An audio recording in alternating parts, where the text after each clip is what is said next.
Hello everyone, I hope you all are doing well. So today I'm here in Taiwan and we have actually a very interesting video to shoot today because I'm gonna visit one of the most important and also one of the most interesting companies here in Taiwan. So let's get going.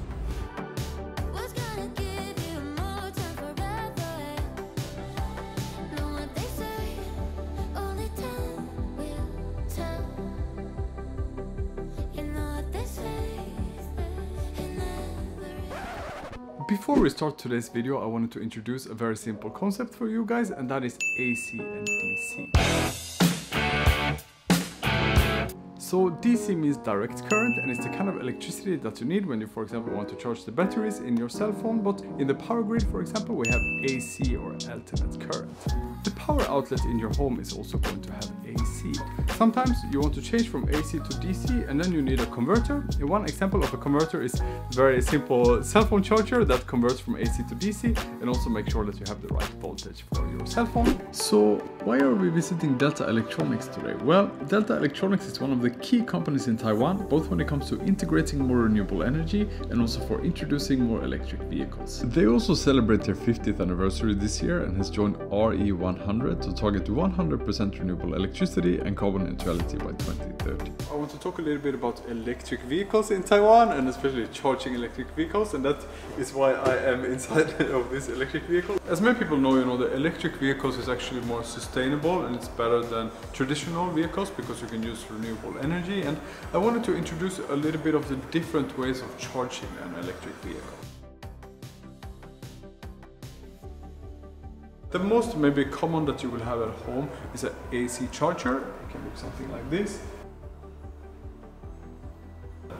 Of course it looks a little bit different depending on the country, also depending on which car it can look a little bit different. This is a quite good charger because it doesn't have a big effect on the grid, so you can have it at home or in your office, and the disadvantage is that it takes quite a long time, so it takes a few hours. Sometimes you need a faster way to charge your electric vehicle, and then you need something like this.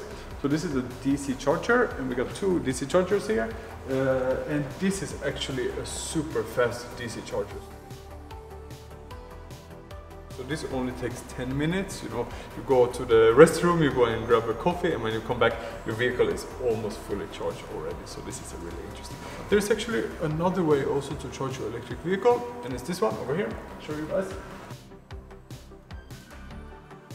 Except for, charging your car, you can actually use the battery of your car as a way to give electricity back to the house or back to the grid. And this, of course, is very useful. Maybe if there's a power outage, but you still want to use electricity, then you can just, connect your house to your car and you can use the electricity from the car and the battery. So let's charge it. Delta is also providing integrated e-drive system and power electronic components to some of the leading EV brands globally. For electric vehicles to make sense, we need of course a lot of renewable energy, and Delta Electronics are working on a number of smart grid projects, for example this one in Jinmen. So one very important thing to make the future more sustainable is to make the grid more smart so it can accept more renewable energy, and I wanted to start off by showing how that can look in a very small grid, like for example in a home. On the roof you need to have a solar panel, a way of generating the electricity. And there's a small problem because the solar panel gives electricity in DC or direct current, but the grid wants electricity in AC or alternate current. So you need something like this, which is an inverter that will change the DC current from the solar panel to the AC current. And then of course you also want a battery storage, which we have down here. So with the help of the battery storage and your own way of generating electricity, it means that, for example, in May when there was a big blackout in Taiwan, you would still have access to your own self-produced electricity.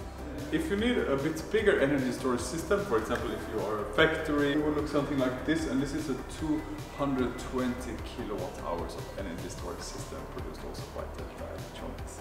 Sometimes even that big energy storage system is not enough and you want a really, really huge one, and then you need something like this, and this is so big that we can only take a look at the model here. We're gonna go to the real one a little bit later, and actually inside this one is a number of, like every one of these is actually one of those bigger ones that we took a look at before, and in total this is 1.8 megawatt hours of energy storage system, and this system can actually help the whole grid. For example, if you have a big solar panel plant and you want to store all of that electricity, or if there's a lot of instability in the grid, or if you want to totally avoid a blackout and have the grid in this way. Of course, it's very interesting to look at the model like this, but I think it's more interesting to look at the real thing, so let's get going.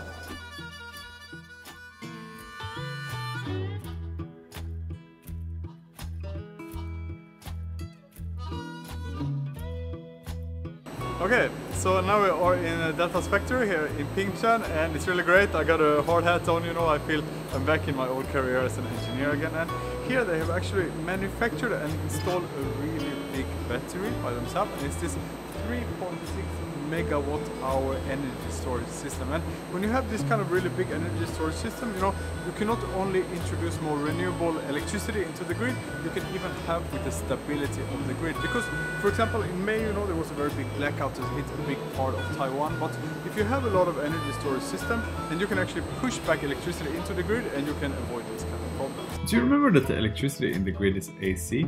In Taiwan, the electricity changes direction 60 times per second, or we say that the frequency is 60 Hz. If more people use electricity than what is available, the frequency will start to drop. If this battery notices that the frequency is starting to drop, it will discharge electricity to the grid, and the frequency will go back to 60 again.